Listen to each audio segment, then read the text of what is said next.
During the darkest period of my life, I was sitting up late one night because I was too depressed to sleep. And I was sitting at the edge of my bed looking across the room at my bookshelf when I happened to notice that every book on my bookshelf had something to do with getting rich or making money.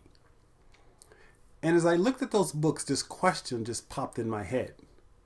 And the question was this: Michael, what if you took all the energy and effort you've used in trying to get rich and simply figure out how to be happy? And as simplistic as that question sounds, it literally changed and saved my life in an instant.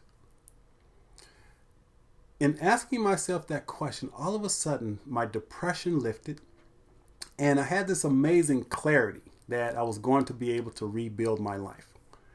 And I went on this amazing journey of transformation. And so as a result of asking myself that question, I stopped reading books on getting rich and making money. And I started reading books on psychology and philosophy and spirituality and metaphysics and personal development. And I went on what I'll call a deep, deep dive to self.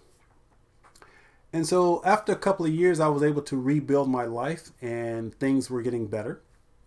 And I got involved with Anthony Robbins, who's the motivational speaker. And I started reading his books and going to his seminars, and I actually did a fire walk on hot coals, if you've ever seen it on TV. And I was studying NLP, neuro-linguistic programming, putting my mind in certain success states. And so I was able to rebuild my life, but something was still missing, even though I'd done all this work. And I read a book by a guy named John Bradshaw. And John Bradshaw was talking about emotional healing. And he said that the key to emotional healing was to create an interpersonal bridge with another human being. And he said that one way to do that was through therapy. And after reading that, I recognized that that was something that I really needed to do because I was highly motivated doing Anthony Robbins kind of stuff. But motivation had never really been my problem. My problem was I didn't know how to really connect with people. And so I knew there was something to what John Bradshaw said. So I decided that I would go to therapy. And therapy really opened the door that I didn't know existed. And in therapy, I learned that I had possibly the worst childhood a child could have. It was very, very traumatic, filled with every imaginable type of abuse. And I didn't recognize that that trauma from those abuses was still impacting my life as an adult. And so when I went to therapy, it helped me uncover the trauma and it helped me heal and move through those traumas. And so as men of color, I know it's difficult for us to sometimes talk about these types of issues, but it's imperative that we have this conversation and understanding that if we remember painful events from our childhood and we haven't dealt with them, chances are those events are still impacting our lives today. So we must be courageous enough to engage in our emotional healing in order to be free.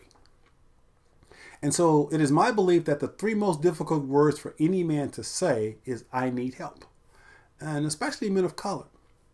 But we have to remove that stigma and know that it's okay to ask for help. So I want you to recognize that emotional healing is a process and it's challenging, it's difficult, but it's the only way to get free. It's the only way to free yourself to become authentically who you are. And so I'm having this conversation to hopefully inspire you, to help you recognize that if you're struggling with relationships or your health or your finance, anything, there's a possibility that there's some trauma that you haven't looked at that's causing all the pain and suffering in your life. And until you look at that trauma and heal from that trauma, it will continue to affect you. So don't be afraid to ask yourself some deeper questions. Deeper questions like, did my childhood upbringing does my childhood upbringing have an impact on my life today? And I will assert that the answer is already yes. But know that the only way out is through. And like myself, I gained the courage to go to therapy. And if that's what you need, don't be afraid to do that. Don't be afraid to reach out to figure out what it is that's driving your behavior. If you're struggling with depression or anxiety or any of that, it's because there's some trauma, there's some hurt that you need to heal. So don't be afraid to heal your pain, because once you do, you will become free.